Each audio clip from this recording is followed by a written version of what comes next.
దేవుని నామమునకు మహిమ కలుగును గాక. ఆమేన్. ఒక పుస్తకాన్ని నేను చదువుతున్నప్పుడు ఒక పిక్చర్‌ని ఆ యొక్క బుక్‌లో ఒక చిత్రాన్ని నేను గమనించానండి. ఆ యొక్క చిత్రంలో ఒక సింహము, అలాగే ఒక లేడీ, అలాగే ఆ యొక్క చిత్రం క్రింద ఆ 2 జంతువుల గురించిన ఒక చిన్న వివరణను నేను చదివానండి.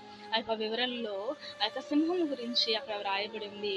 ఆ యొక్క సింహం యొక్క రంగట అది నివసించేటువంటి గడ్డి భూముల్లో దాని యొక్క శత్రువు అది ఎవరైతే దాన్ని ఆహారంగా తినాలనుకుంటుందో, ఎవరినైతే వేటాడాలనుకుంటుందో, ఆ యొక్క జీవికి దాని యొక్క ఉనికి తెలియపరచబడకుండా ఉండే విధంగా, దానికి అనుకూలమైనటువంటి విధంగా దాని యొక్క శరీర రంగట ఆ యొక్క గడ్డి భూములను పోలి ఉన్నట. అలాగే మనందరికీ సుపరిచయమే సింహము ఎంతో క్రూరమైనటువంటి, బలమైనటువంటి, శక్తివంతమైనటువంటి జీవి. అలాగే అక్కడ లేడీని గురించిన వివరణ కూడా చూస్తే, లేడీ యొక్క శరీర యొక్క నిర్మాణమట ఏ విధంగా ఉన్నదంటే, దాని యొక్క కళ్ళట దాని యొక్క ముఖమునకు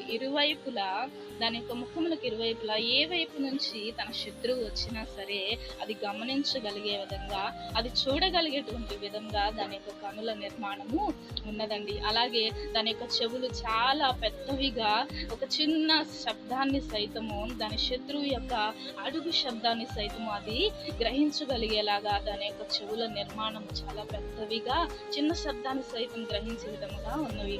అలాగే ఒక సెకను పాటలైనా, ఒక నిమిష కాల వ్యవధిలోనైనా తనకు ఎదురైనటువంటి ప్రమాదాన్ని, అపాయాన్ని తప్పించుకునే విధంగా ఆ వేగంగా పరిగెత్తడానికి అనుకూలంగా దాని యొక్క కాళ్ళ యొక్క నిర్మాణము ఉన్నదండి.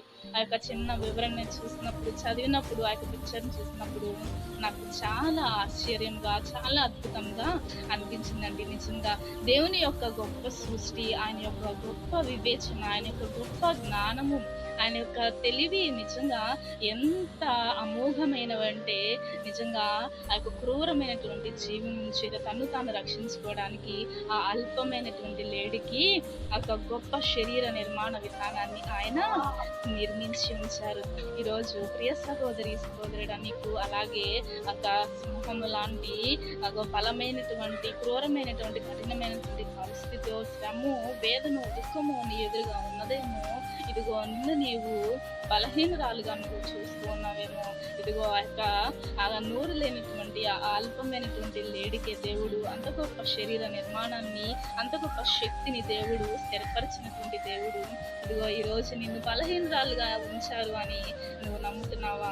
ప్రియ సహోదరుడా, లేదు. ఆయన నీలో గొప్ప శక్తిని, గొప్ప బలాన్ని ఆయన స్థిరపరిచి ఉంచాడు. ఇదిగో ఎలాంటి పరిస్థితి నీకు ఎదురైనా సరే దాన్ని జయించడానికి, దాన్ని ఎదిరించడానికి, ఇదిగో విజయాన్ని సాధించడానికి నీలో ఒక గొప్ప శక్తిని, గొప్ప ధైర్యాన్ని, గొప్ప బలాన్ని ఆయన నిర్మించి నీలో ఆల్రెడీ దాన్ని స్థిరపరిచి స్థాపించి ఆయన ఉంచాడండి.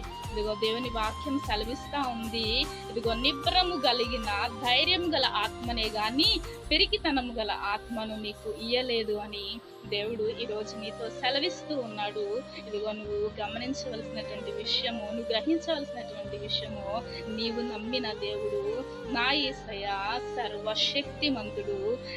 ఎలాంటి సమస్యల నుంచైనా, ఎలాంటి బాధల నుంచైనా, ఎలాంటి భయంకరమైన పరిస్థితుల నుంచైనా ఆయన విడిపించగలిగినటువంటి సమర్థుడు. ఆమేన్.